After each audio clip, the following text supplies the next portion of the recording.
wala hatubahatishi, hakika tunaye Mungu. Karibu katika kipindi cha Mjue Mungu wa Pekee kutoka mchungaji Leonard Haonga kutoka Kings Parents pale Mlo. Langu jina Jennifer Lupenza. Twende sambamba kuweza kusikiliza neno la Mungu. Asante sana, nashukuru sana tena kwa nafasi hii, mpendwa wangu msikilizaji ambaye upo tayari tena kwa ajili ya kusikiliza tena ujumbe wa siku nzuri ya leo. Basi kabla ya kuendelea katika ujumbe wetu, nitapenda nikaribishe wanakwaya ili waweze kutupa wimbo mmoja. Karibu sana kwaya.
Epuka ghadhabu ya Mungu.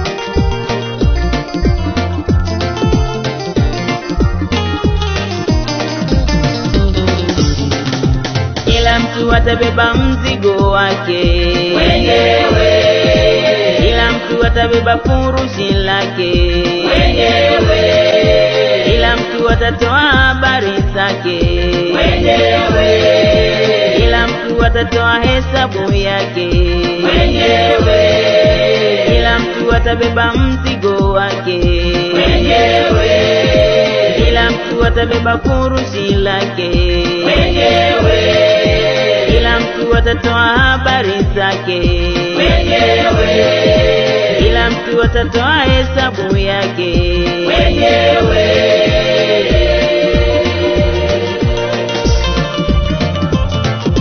Jioshe ujitakase, acha kutenda mabaya, hukumu inakuja, rekebisha mwenendo wako. Jioshe ujitakase, acha kutenda mabaya, hukumu inakuja, rekebisha mwenendo wako.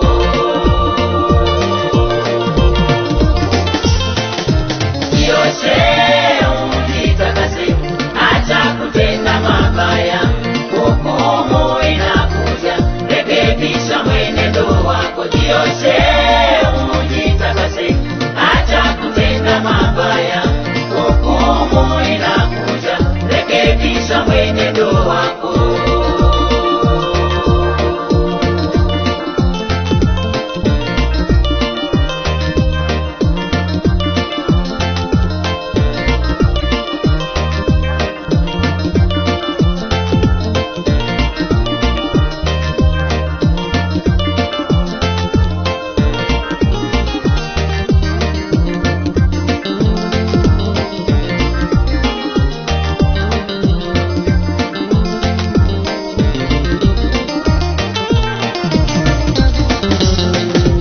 Jioshe ujitakase, acha kutenda mabaya, hukumu inakuja, rekebisha mwenendo wako. Jioshe ujitakase, acha kutenda mabaya, hukumu inakuja, rekebisha mwenendo wako.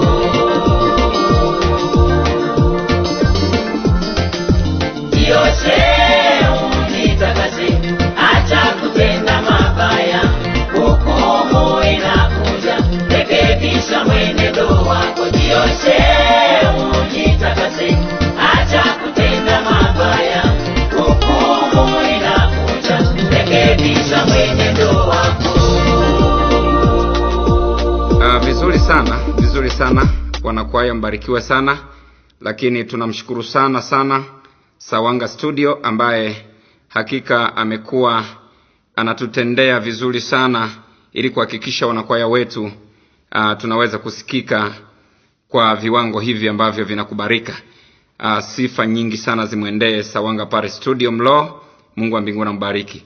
Basi mpendo wangu msikilizaji, wakati huu sasa tutakuwa tunakwenda moja kwa moja katika ujumbe wetu wa siku nzuri ya leo. Basi kabla ya kuingia moja kwa moja katika ujumbe, ni muombe Mungu kwanza. Baba mtakatifu, Mungu uliye mwema, nakushukuru sana. Asante kwa neema, asante kwa upendo wako ambao umetupa tena kukutana na wapendwa wangu wasikilizaji usiku huu wa leo ama jioni hii ya leo, tukiwa wazima wa afya njema. Bwana mwema, wastahili wewe sifa na shukrani. Lakini zaidi sana Bwana, tunapokwenda kuyatafakari maneno yako yenye uzima, naomba tena ruhusu Roho wako Mtakatifu tena aanze pamoja nasi, lakini zaidi sana atufungue masikio yetu ya ndani na masikio yetu ya rohoni, ili tupate kuyajua maneno yako yenye uzima. Maana umesema neno lako latambulikana kwa jinsi ya rohoni. Hivyo tunahitaji kuwa nasi katika roho. Asante kwa Roho wako ambaye anaanza pamoja nasi, na bila shaka utamaliza pamoja nasi. Adua sipate nafasi kwa wae yote ambaye anakwenda kusikiliza mafundisho haya, lakini apige hatua kabisa katika ulimwengu wa roho, lakini awe msaada hata kwa watu wengine baada ya kuyafahamu haya na kuzidi, katika jina la Yesu. Vizuri sana mpendo wangu msikilizaji. Sasa twende moja kwa moja katika ujumbe wetu wa jioni hii nzuri ya leo. Somo letu sasa ambalo tunakwenda kujifunza siku ya leo, kama ambavyo mada tumekuwa na mfululizo wa masomo ambayo yamekuwa tata kidogo kulingana na mafundisho ambayo tumekuwa tunayaendea. Sasa leo tena tutakuwa tunajifunza somo jingine ambalo nalo limeleta shida kidogo, lakini Biblia nafikiri bila shaka leo itatupa majibu. Somo hili linaitwa uhusiano wa pumziko la Mungu na mwanadamu. Uhusiano wa pumziko la Mungu na mwanadamu.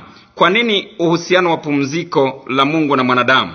Kwa sababu Mungu aliumba mbingu na nchi siku 6, na siku ya 7 shughuli zote zilimalizika. Biblia inasema, na baada ya shughuli zote kumalizika, siku hiyo ya 7 Mungu alipumzika, akastarehe, akaacha shughuli zote, akapumzika, akastarehe kabisa.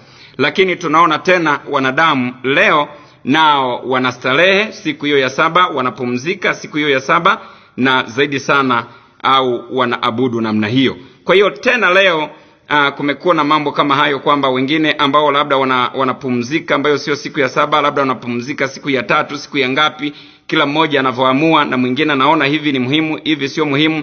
Sasa kumekuwa na mashtaka ya hapa na pale, lakini wakati wote Biblia ilipotokea mgongano, watu walipata suluhu, watu walipata majibu kutokana na neno la Mungu. Vema, sasa bila kupoteza muda, pale ambapo mpendo wangu msikilizaji umekuwa tayari, twende moja kwa moja katika Biblia zetu, katika kitabu cha Mwanzo. Napenda kuanza mwanzo kabisa ili tuwe tunakwenda hatua kwa hatua na kupata picha ambayo ilikusudiwa mwanadamu aweze kujifunza. Kitabu cha Mwanzo sasa, sura ile ya 2 na mstari wa 1 hadi ule wa 3.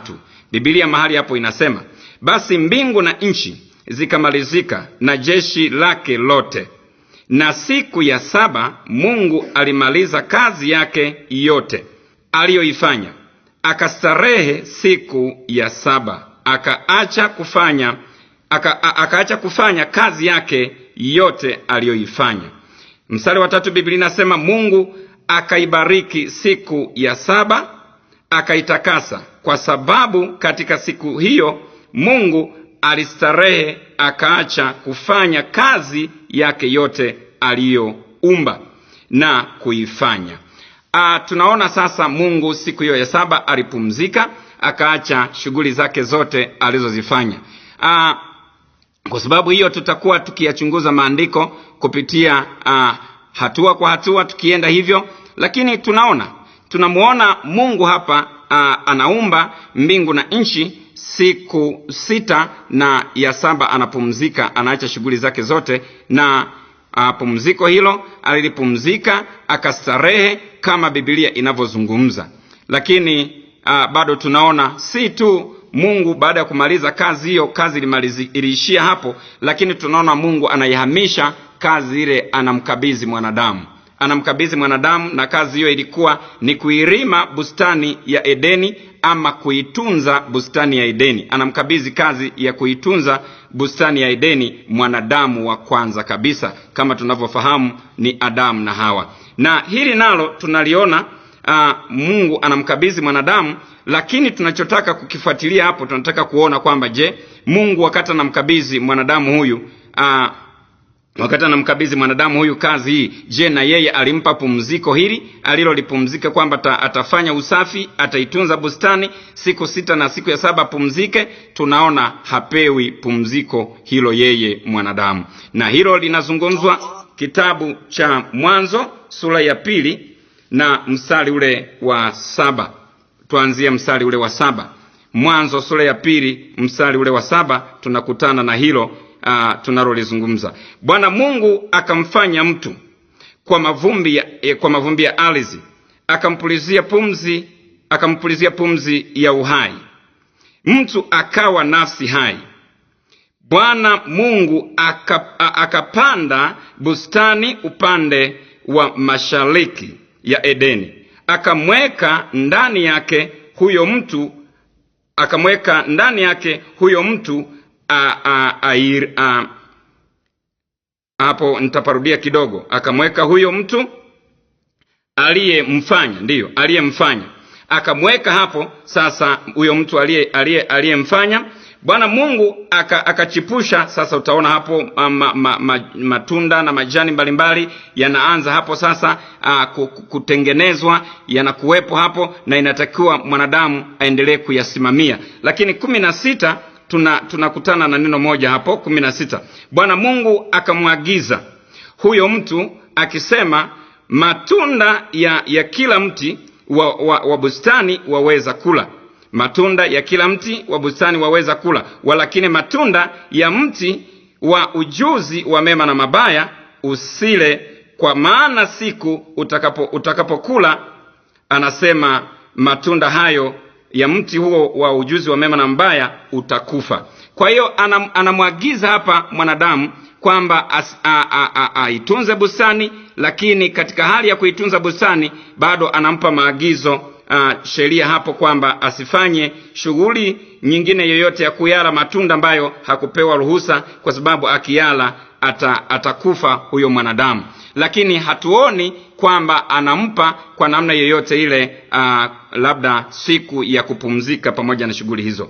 Lakini kinachokuwa kinaendelea hapo, tunaona bado safari ya mwanadamu, bado mwanadamu huyu ambaye Mungu alimfanya, alikuja akafanya dhambi katika bustani hii ya Edeni. Tunaifahamu historia yake. Alikuja akafanya dhambi, na baada ya kufanya dhambi bustanini, na hapo sasa Mungu anamwambia sasa aondoke, au anamuondoa katika bustani ya Edeni. Anamuondoa katika bustani ya Edeni na anamwambia sasa ataanza kufanya shughuli zake mwenyewe, ama kula kwa kujitegemea, au sasa atakula kwa jasho lake kama tunavyofahamu. Na hilo linaripoti katika Biblia, kitabu kile cha Mwanzo sura ya 3 mstari wa 19. Kwa hiyo tunaona hapo tena mwanadamu anaianza shughuli hiyo ya kula kwa jasho lake. Safari ya maisha ya mwanadamu ilianzia hapo, tayari akaondokana na bustani ya Edeni. Lakini hata hapo hatuoni mahali popote ambapo mwanadamu huyu anaambiwa sasa anaweza kufanya kazi hizo ambazo atazifanya na kula kwa jasho lake, kwamba atafanya kazi hizo na kuhakikisha kwamba sasa anapumzika siku ile ya 7. Hapewi, hatuoni popote. Na hapo sasa ndo safari ya maisha ilianza, na wanadamu wakaanza kuzaliwa hapo. Walizaliwa wanadamu wengi hapo, na labda kwa ili kuweza kupata picha ni vizuri nikakupa kidogo ili ufahamu kitambo. Wakati mwingine watu huwa wanafikiri kwamba ilikuwa ni muda mfupi sana ambao maisha yaliyopita hapo. Yalikuwa ni maisha mengi sana ndugu yangu, tangu wakati wa Yesu hata wakati huu. Kwa namna ambavyo wanahistoria wanazungumza kwamba ni karibia imepita miaka 6,000, sasa tunakwenda miaka 7,000. Lakini haiwezi kulingana na miaka ambayo Adamu na Eva waliishi kufika mpaka wakati wa Nuhu. Hebu nikupe picha baada ya safari hiyo ilivyokuwa imeanza.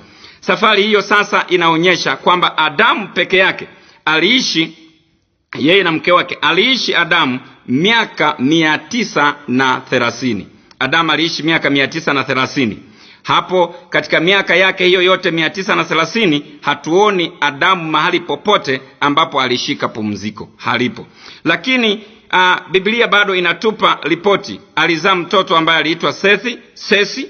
Huyu Sesi aliishi miaka 912. Lakini huyu Sesi alimzaa Enoshi. Enoshi aliishi miaka 905. Ni miaka mingi sana hiyo, miaka 905. Lakini vile vile tunamuona Enoshi naye anamzaa Kenani. Kenani naye aliishi miaka 910. Lakini kama haitoshi, kuna mtu mwingine hapa anaitwa Mahalaleli. Huyu Mahalaleli aliishi miaka 890. Unaweza kuona jinsi ambavyo katika miaka hii yote ambayo tunaihesabu hakukuwa na pumziko. Watu walifanya tu shughuli zao na wakajichagulia wapumzike lini. Lakini huyu alimzaa Yaredi. Yaredi yeye aliishi miaka 960. Miaka 960 aliishi Yaredi. Lakini yuko mtu mwingine ambaye tunapata habari zake, naye alinyakuliwa akaenda pamoja na Mungu, hakuonja mauti. Yeye huyu naye anaitwa Enoko. Enoko naye aliishi miaka 365. Miaka 365 aliishi yeye akachukuliwa akiwa bado ni kijana mdogo. Na tunamuona sasa Mithela. Huyu Mithela yeye aliishi miaka 969. Miaka 969. Lameki, tunamuona mtu mwingine Lameki ambaye ndiye alikuwa mwanzilishi huyu wa upali, naye Lameki aliishi miaka 777. Huyu akapunguziwa miaka baada ya kufanya dhambi. Lakini tunamuona Nuhu vile vile, hatuwezi kumsahau Nuhu. Nuhu aliishi miaka 950, ambapo ndugu yangu mpendwa msikilizaji, miaka hiyo ukijumlisha miaka hiyo ilipata miaka 8,395. Miaka 8,395, bila kuhesabu miaka ya Kaini kulingana labda na matendo yake aliyoyatenda. Miaka yake haikuandikwa katika Biblia. Na watoto wa Nuhu vile vile, katika miaka hiyo yote hakuna mahali popote ambapo sasa tunaona wanadamu waliishi ama kwa kupumzika ama kupewa hilo agizo ambalo Mungu alipumzika. Nilitaka nikupe tu historia fupi hiyo ya watu hawa wachache tu walioishi bila kuzungumzia habari ya Ibrahimu na Isaka na Yakobo ambao nao waliishi miaka mingi sana. Hawa wote nao hawakupewa agizo la kushika siku ya saba ya kupumzika au kustarehe kwa namna yoyote ile. Sasa tukiwa tumeangalia hivyo, ni vizuri sasa tukapiga hatua ili tuweze sasa kujiridhisha zaidi baada ya kuangalia hivyo. Sasa unaweza kusema, sasa mwalimu, je, hii sasa pumziko lilikujaje kwa mwanadamu? Ilikuwaje mpaka mwanadamu akaanza kupumzika siku ya saba? Hapo ndipo tunapochimba na kutaka kujua ilikuwaje. Mpendwa wangu msikilizaji, miaka hiyo yote kama nilivyotangulia kuzungumza hatuoni, lakini ilikuja hivi. Historia iko wazi sana kuhusiana na namna ambavyo watu walikuja kuipata, ama wana wa Israeli walikuja kuipata siku hiyo ya kupumzika. Ni baada tu ya wana wa Israeli kutolewa katika utumwa wa nchi ile ya Misri, ambao walipata shida sana, walihangaika zaidi kidogo ya miaka 400 katika utumwa wa Misri. Na katika nchi ya Misri hiyo sasa, kutoka kwenye maumivu makali, kutoka kwenye shida kubwa sana, kutoka kwenye mahangaiko makubwa hayo, ndipo Mungu sasa alizungumza akasema, sasa wanadamu hawa kwa sababu wamepigishwa kazi mchana na usiku na viboko juu yake, kukiwepo na wanyampala. Ndipo napata taarifa hizo za wanyampala, kumbe walikuwepo mpaka viherehere hao ambao tunawaona leo. Wameyakopi tu kutoka kwenye Biblia. Watu hawa walipata shida, wakalia kilio kikubwa sana, kikamfikia Mungu, ndipo akamtuma Musa. Na baada ya kuwatoa sasa kwenye miaka hiyo zaidi kidogo ya miaka 400 kulingana na historia ya Biblia, sasa walipovuka bahari ya Shamu wamekwenda katika mlima Sinai, ndipo Mungu alimuita Musa sasa kule mlimani alikokaa siku zile 40 usiku na mchana 80. Akamuita kule, ndipo alienda kumwandalia amri 10 zilizoandikwa kwenye mbao. Hiyo ndiyo historia ya wana wa Israeli walivyoanza kuishika sabato au kushika pumziko au kustarehe kabisa siku hiyo ya saba. Baada ya kutoka kule mlimani sasa ameandikiwa zile amri 10.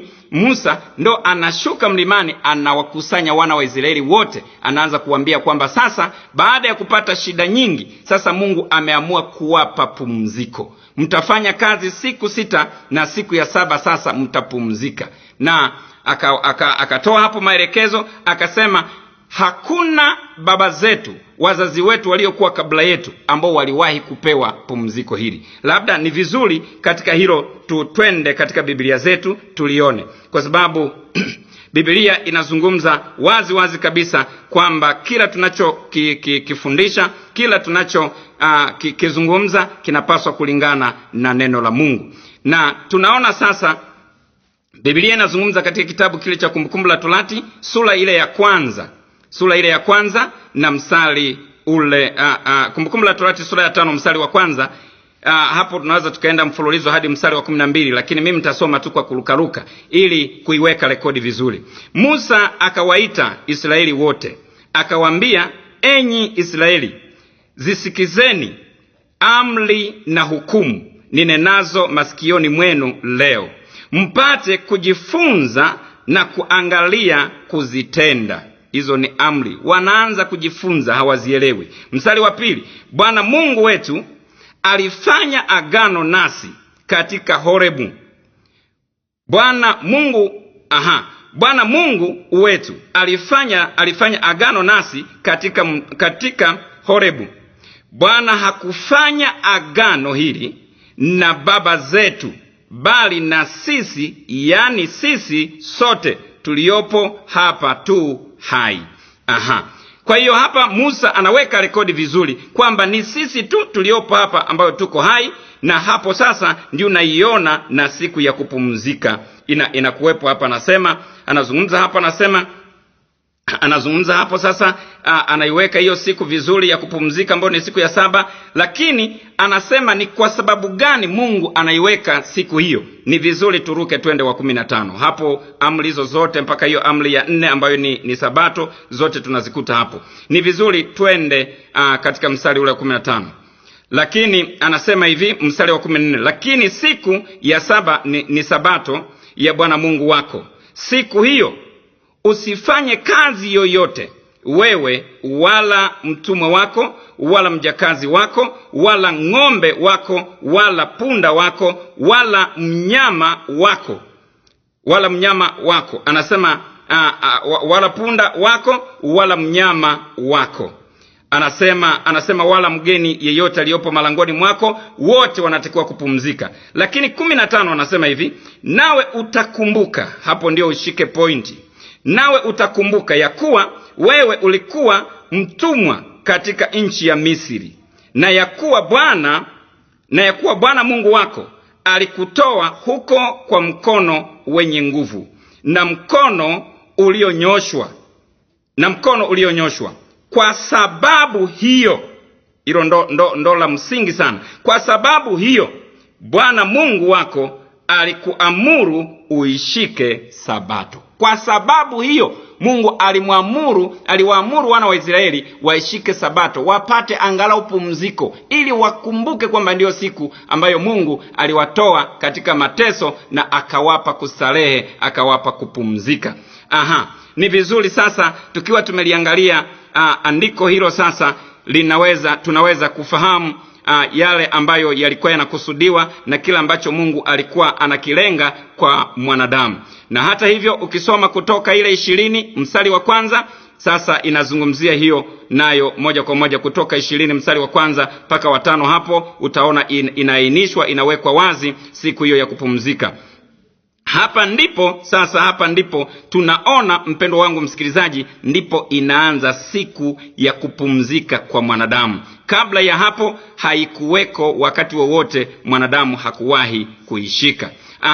Vizuri, tusonge tena, tupige hatua kidogo hapo. Tunaona tena alipumzika kwa namna ile ambayo Mungu alipumzika siku ile ya uumbaji wake. Sasa ndipo inahama, inakuja kwa mwanadamu, sasa anaanza kupumzika. Hivi ndivyo ambavyo pumziko hili lilihama kutoka kwa Mungu na kuja kwa wanadamu.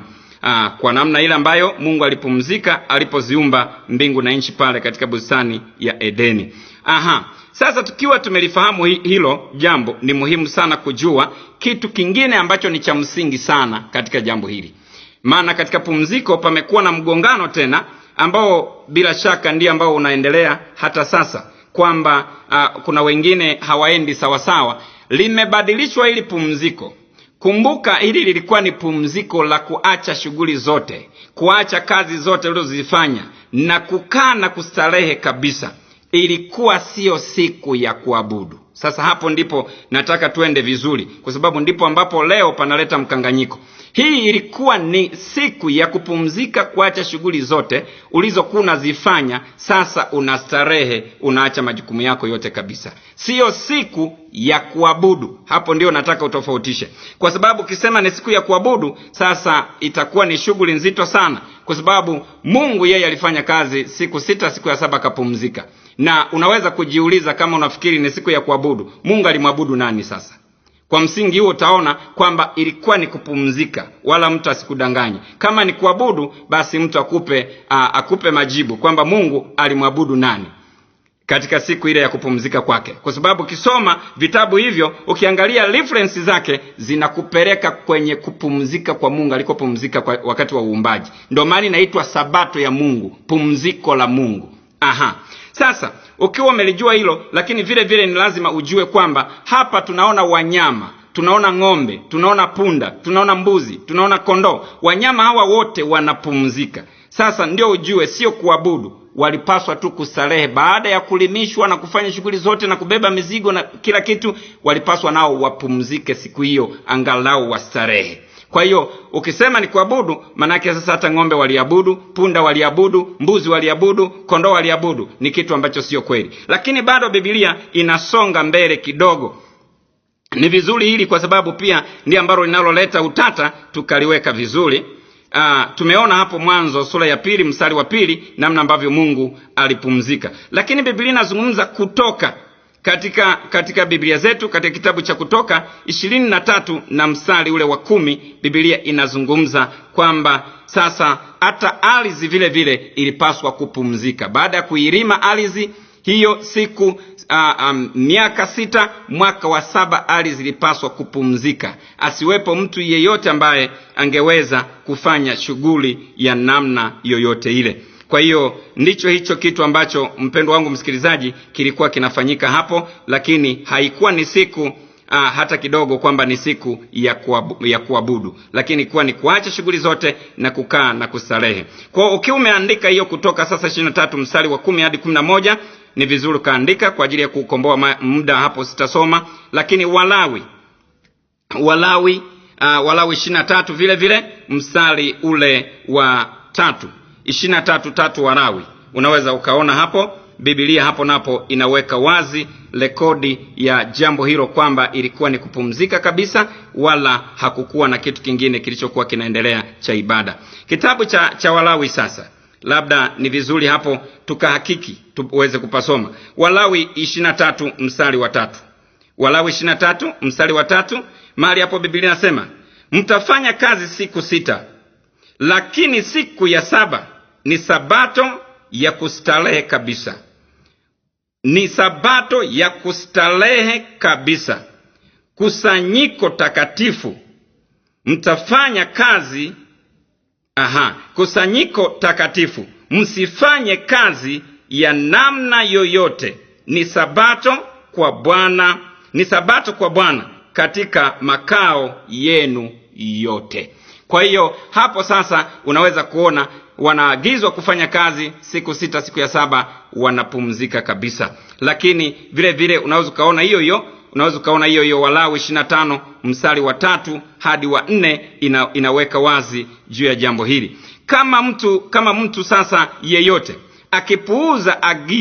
akipuuza agizo hili la kuto kupumzika, akaamua kuendelea sasa, kwa sababu kumbuka hiyo ni amri, ni agizo la Mungu, lazima wapumzike.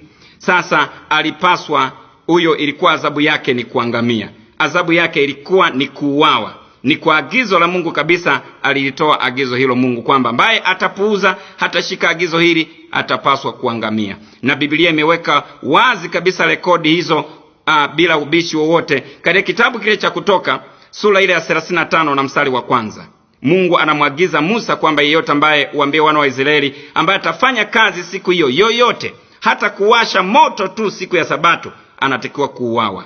Na ndiyo maana utaona huyu mwanamke ambaye walimkuta na kusanya kuni ili aweze kujipikia chakula, sasa ilikuwa ni kazi hiyo, hatakiwi kufanya hivyo. Kama leo ambavyo mwingine anasema hapana, siku ya Jumamosi tunaweza tukamuokoa ng'ombe akitumbukia, lakini mambo mengine ukiwaweka sawa kwamba jamani, huyu Mungu wetu Yesu Kristo ameleta pumziko, wanakukatalia. Lakini katika hali hii ya udhaifu hapa wanakiri. Lakini ukweli halisi ilikuwa ambaye anaishi na kuishika hii agizo la Mungu alipaswa kuuawa kama atapatikana anapika hata chakula.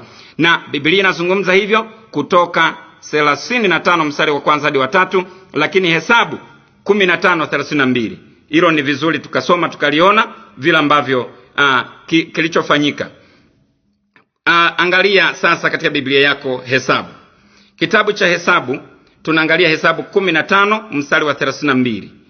Kutoka kitabu cha Hesabu, kitabu cha Hesabu 15, sura ile ya 15 mstari ule wa 32.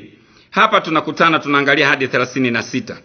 32 Biblia inasema, kisha wakati huo wana wa Israeli walipokuwako jangwani, wakamwona mtu mmoja akikusanya kuni siku ya Sabato. Ni siku ya pumziko hiyo.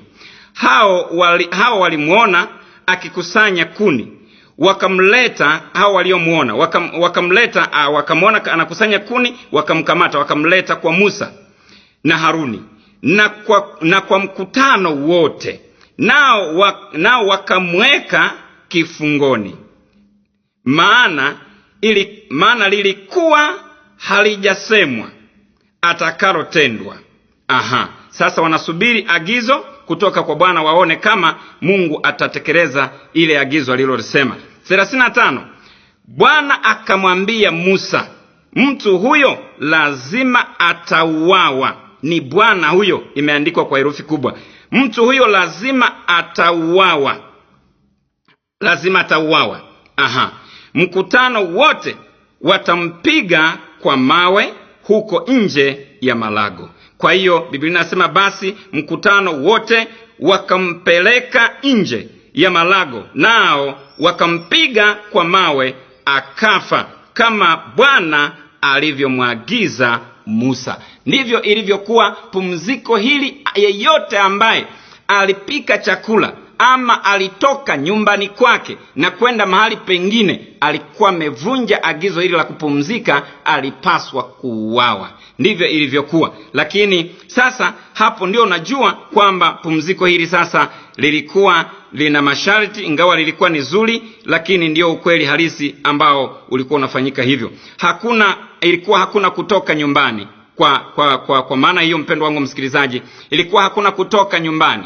Mahali ambapo kambi lilipigwa, kumbuka wana wa Israeli hapo walikuwa wanasafiri wanakwenda nchi ya Kanaani. Mahali ambapo kambi liliwekwa na wingu lilisimama ama nguzo ilisimama, walipaki hapo, shughuli zao zote waliacha na wakaishi hapo kwa muda mpaka ambao tena Mungu aliwaamuru waanze safari. Kwa shughuli zao zote walizozifanya, ikianguka tu siku hiyo ya 7 walipaswa kupumzika, kuacha shughuli zote, kustarehe kabisa. Lakini walifanya hayo mapumziko kila mmoja kambini kwake, kila mmoja nyumbani kwake. Hakuna aliyetoka na kwenda kwa mwenzake, alikuwa amefanya makosa. Na ndio maana nimekwambia mpendo wangu msikilizaji, hili lilikuwa ni pumziko, wala ilikuwa sio siku ya kwenda kuabudu, na ilikuwa hivyo. Lakini leo hii inawezekana unaweza kaona vitu vya namna kama hiyo vinafanyika na usijue kwa nini vinafanyika, na sina hakika kwamba kuna mahali popote ambapo Mungu amebadilisha na kusema sasa ninaifuta, naondoa hii, alafu na waachilia sasa kwamba mnaweza mkafanya vyovyote vile kwa siku hii. Sina uhakika na kitu hicho hakipo, kwa sababu nimezungumza pia na watu wale ambao wanajaribu kujitahidi kwamba wanaweza kushika hili agizo. Ukimuuliza sababu hizi za msingi, utaona bado atakuwa ni mtu ambaye anajing'atang'ata na hawezi kukupa majibu ambayo ni sahihi. Kwa sababu hiyo utaona sasa wanadamu hawa wanakwenda wanafanya kitu ambacho sio sahihi kabisa kulingana na agizo hili kwa namna ambavyo lilitenda kazi. Na ni vema ukafahamu jambo hili sasa, mpendwa msikilizaji, ambapo wakati ninapokuwa nalizungumza kama hivi, unaweza kufikiri kwamba labda ninachozungumza hakijaandikwa. Kimeandikwa kabisa hiki ninachokizungumza. Kimeandikwa kabisa hiki ninachokizungumza. Angalia katika Biblia yako. Katika Biblia yako unaweza kusoma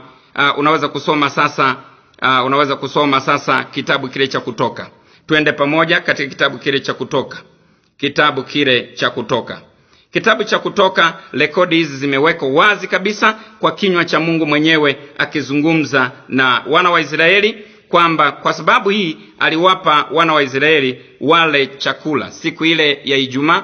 Chakula kilidondoka, walipokea chakula ambacho kiliitwa mana.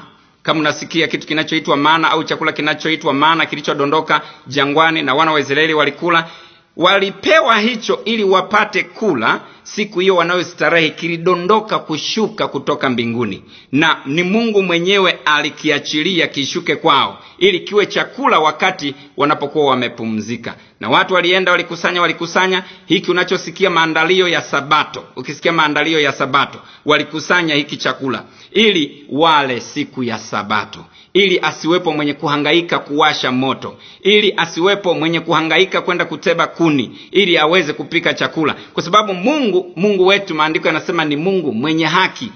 Yeye Mungu hana upendeleo, haweki sheria ambazo ni ngumu zinamlemea mtu, la hasha, lakini anaweka sheria ambayo tunasema ni fair kabisa, ambayo haimkandamizi wala haipendelei mtu. Kwa hiyo sasa utaona anadondosha chakula na kiachilia chakula ili waweze kula hicho chakula, kidondoke chakula hicho kiliwe, na awaye yote sasa ambaye atapuuza sasa atakuwa na hukumiwa sawa sawa, kama maandiko yanavyosema Mungu hana upendeleo. Biblia sasa inazungumza katika kitabu kile cha Kutoka. Kitabu kile cha Kutoka sura ile ya 16 mstari wa 28. Twende pamoja mpendo wangu msikilizaji. Hii mashitaka haya ambayo yanakuja kwamba ni siku ya kuabudu, na watu utakutana na mtu amefunga safari ndefu kabisa. Ukimuuliza vipi mpendwa leo? Anakwambia leo ni siku ya Sabato, ni ya kupumzika. Hebu twende pamoja. Kitabu kile cha Kutoka sura ya 16. Twende sasa tusome 28. Hiki nacho kizungumza ni kitu ambacho kimeandikwa na uzuri kuna msemo mmoja mzuri sana ambao wazungu wanautumia, wanasema no research no right to speak. Kwa hiyo kama hujafanyia research, hujafanyia uchunguzi kitu, huna haki ya kukizungumza. Huwezi kukizungumza mpaka uwe umekifanyia uchunguzi. Sasa hapo Biblia inasema, Bwana akamwambia Musa, mtakataa kuyashika maagizo yangu na sheria zangu hata lini? Anamuuliza swali Musa. Bwana akamwambia Musa, maana ndiyo kiongozi, ndiye aliyekabidhiwa maagizo hayo. Bwana akamwambia Musa, mtakataa kuyashika maagizo yangu na sheria zangu hata lini? Anamuuliza kiongozi. 29 anasema, angalieni, kwa kuwa Bwana amewapa ninyi hiyo Sabato, kwa sababu hii huwapa siku ya 6 chakula cha siku 2. Kwa sababu Mungu amewapa hiyo Sabato, kwa sababu ya kupewa hiyo Sabato imesababisha Mungu awape chakula cha siku 2. Mungu amewapa kupumzika, msitoke, msifanye shughuli ya namna yoyote. Sasa anajua mtakulaje sasa msipotoka. Mtafanyaje msipotoka? Sasa anawaletea chakula cha siku 2. Anasema hivi, kaeni kila mtu mahali pake. Mtu awaye yote asiondoke mahali pake kwa siku ya 7. Sasa swali mpendo wangu msikilizaji, ndio maana anasema vitu hivyo kividakadaka tu njiani, na ukawa unakwenda tu na shangilia kama zuzu. Maana zuzu yeye akitimuliwa unakuta anakwenda na shangilia, anakuja anatua anashangilia, yani hata uelewi umuweke sehemu gani zuzu.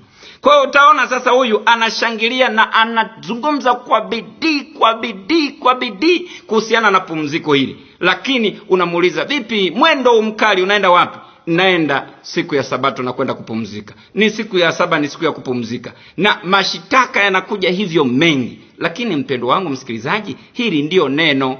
Na labda muulize mwalimu wako, mwambie, hivi wapi ambapo Mungu alibadilisha akasema siku hii ya kupumzika, tuache kupumzika tuanze shughuli? Ni lini? Kwa utaona ni vitu ambavyo wakati mwingine vinaleta shida. Hata ukisoma kamusi ya Biblia, jamani, vitabu hivi vinauzwa bei ndogo sana, kama 30,000 hivi. Nadhani sasa hivi ni 30,035, maana vitu vinapanda bei. Kamusi ya Biblia ukisoma neno hili, ukikutana na neno hili Sabato, inazungumza kwamba neno Sabato linatokana na neno la Kiebrania. Linatokana na neno la Kiebrania ambalo lilikuwa linaitwa Thabas. Thabas ilikuwa na maana kuacha vyote, kupumzika, kuacha kupumzika na kustarehe, kuacha kazi zako zote ulizokuwa unazifanya na kupumzika, kustarehe kabisa. Haisemi kwamba ni kwenda kuabudu, haisemi kinginecho. Kamusi ya Biblia soma pale na itakueleza mapana mengine zaidi. Bei yake ndogo sana, na ukifanya hivyo utajitengenezea mazingira mazuri ya kumwabudu Mungu na kumtukuza Mungu. Pamoja na Mungu kuweka mazingira haya ambayo yalikuwa ya uhuru sana, ya kutokuwa na upendeleo na kutokuwa na ukandamizaji wowote, lakini bado tunaona mwanadamu alipata shida. Mwanadamu alipata shida, bado alitaka kuendelea kulazimisha na kufanya hivyo, kwamba siku hii sasa ingekuwa ni siku ambayo labda ni ya kutoka na kuendelea na majukumu, na kwa sababu hiyo watu wengi waliweza kuuawa namna hiyo. Nimekwambia kwamba Biblia inasema kwamba hata tu mwaka wenyewe tu, mwaka wa 7 haukupaswa kuweza ulipaswa mwaka wa 7 ardhi nayo ipumzike. Ardhi zilipaswa kupumzika, haikutakiwa kulimwa kwa namna nyingine yoyote. Na ndivyo ilivyokuwa, na wale wote ambao walipokea pumziko ili kutoka kwa Mungu walifanya hivyo. Na Biblia inaweka wazi kabisa katika hilo. Unapokuwa unasoma utaona Biblia inazungumza kwamba sasa wanadamu hawa walipaswa kufanya hivyo.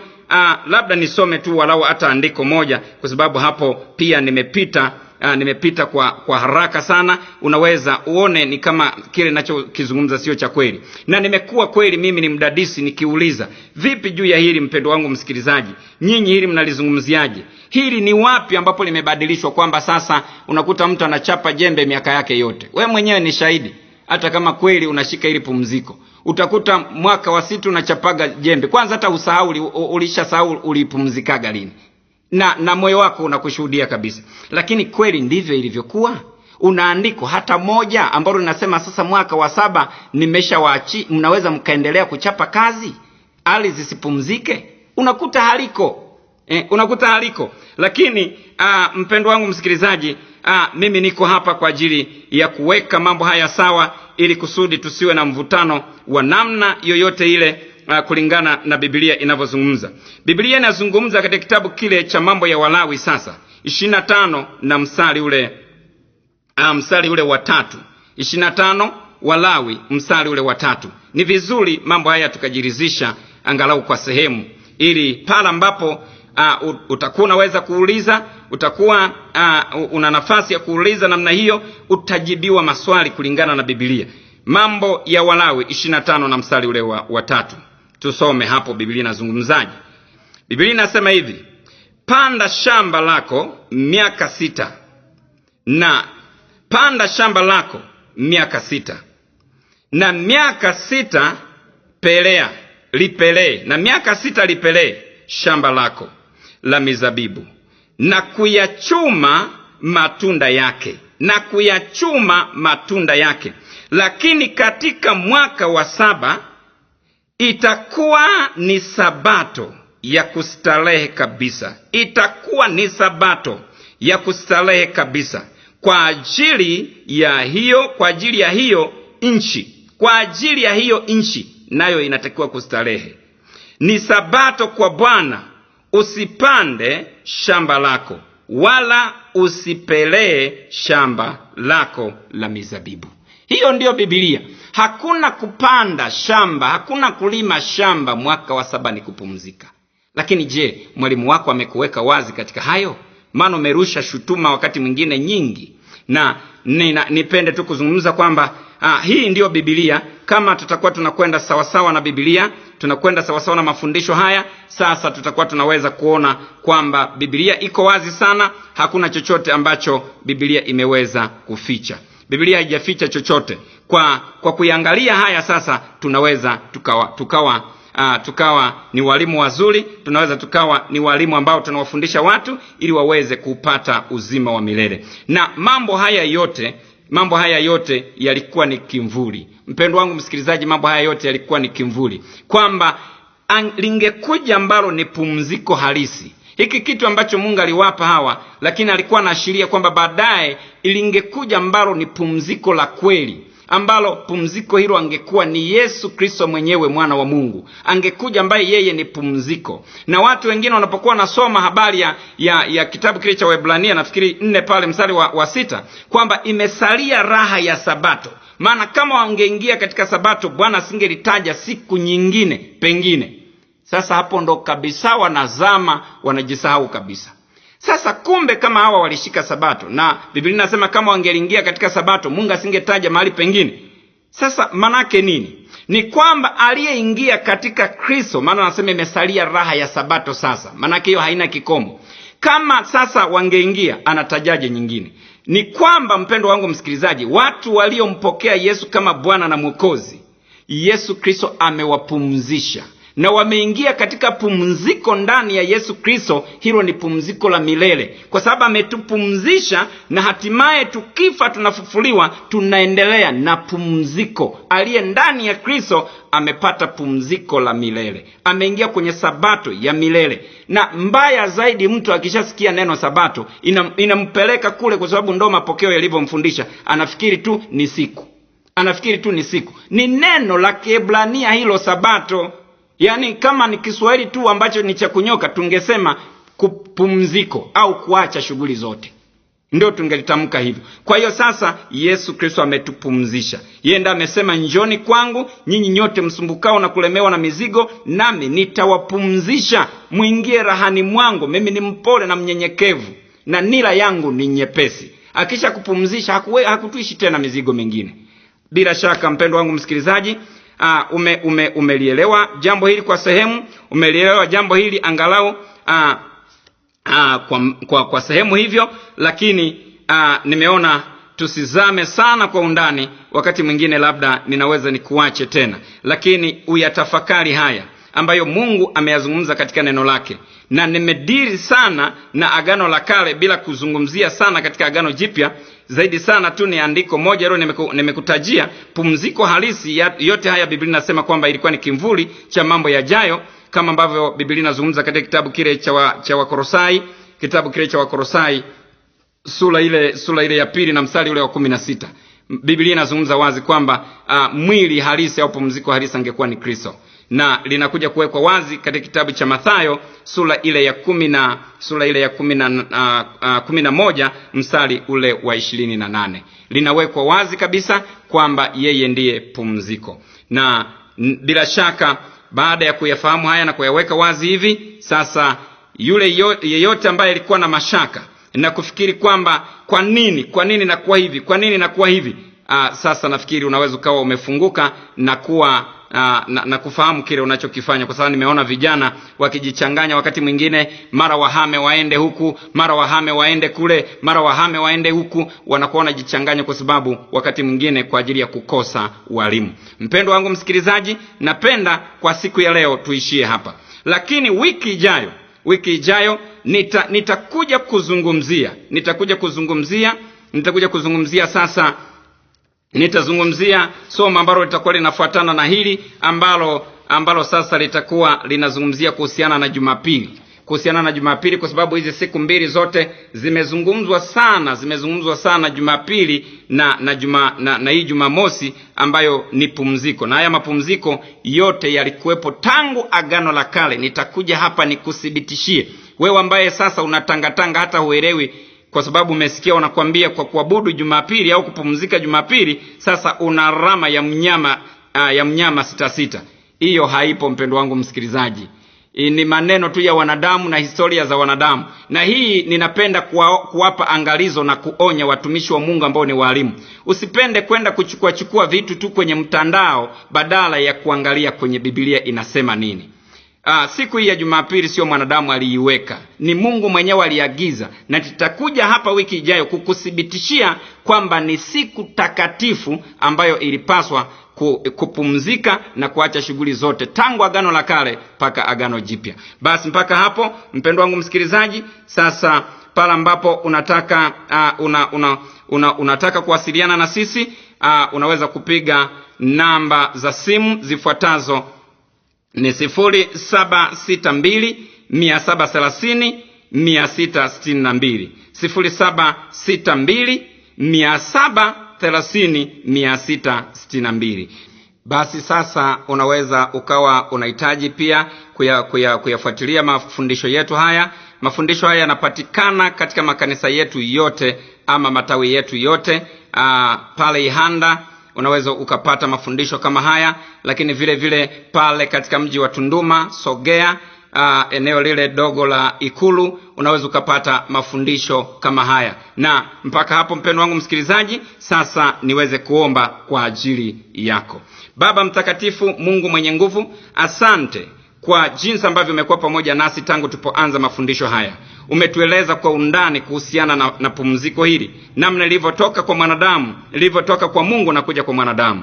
Umetuhakikishia wazi kabisa kwa maandiko mengi wala sio machache kwamba ni baada tu ya wana wa Israeli kutolewa katika nchi ile ya Misri, kupata shida zaidi karibu ya miaka 400, ndipo ukawapa pumziko. Baba, nakushukuru kwa ufunuo huu ambao umeendelea kuweka wazi mbele ya watoto wako, mbele ya watu wako wanaotamani kuifahamu kweli. Kamsaidie kila mmoja aliyesikia maneno haya. Umjalie, umpe kulifahamu neno hili na kuliishi, hata weze kuishindania imani kama ulivyosema tumekabidhiwa mara moja tu.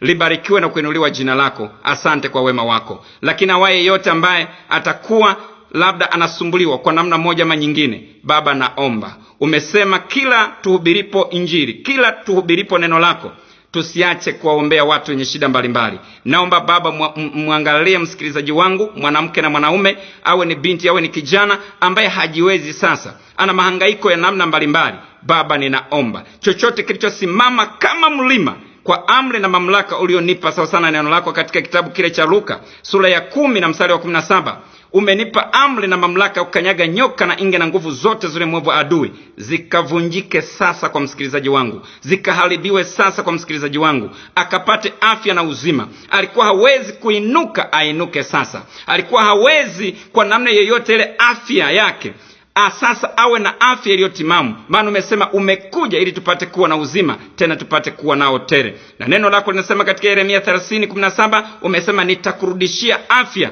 na kukuganga na jeraha zako, asema Bwana wa majeshi. Baba, kalitimize neno lako, kawaangalie, uwaimarishe watu wako. Fungua milango yote ya baraka iliyofungwa, wapate kufanikiwa, waione neema katika maisha yao. Baba, ninakushukuru kwa wema wako na kwa nguvu zako, kwa sababu upo katikati yetu na kuzidi. Katika jina la Yesu Kristo naomba na kushukuru, amen. Basi mpaka hapo, mpendo wangu msikilizaji, napenda kukuaga. Tukutane tena wiki lijalo hapa Radio Ilasi, na muda kama huu saa 3:15 hadi saa 4:15 siku ya Alhamisi. Shalom, shalom.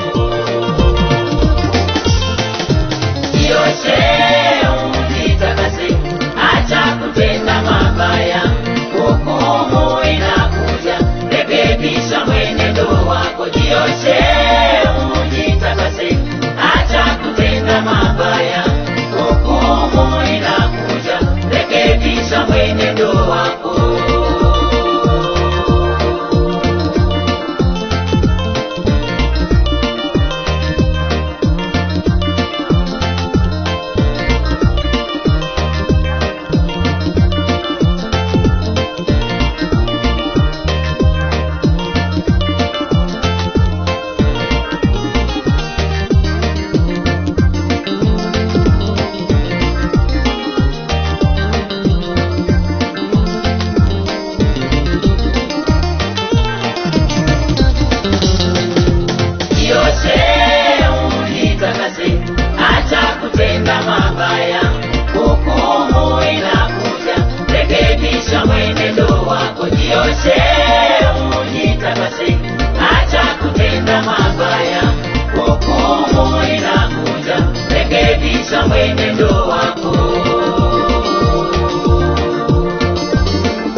Rekebisha mwenendo wako, jioshe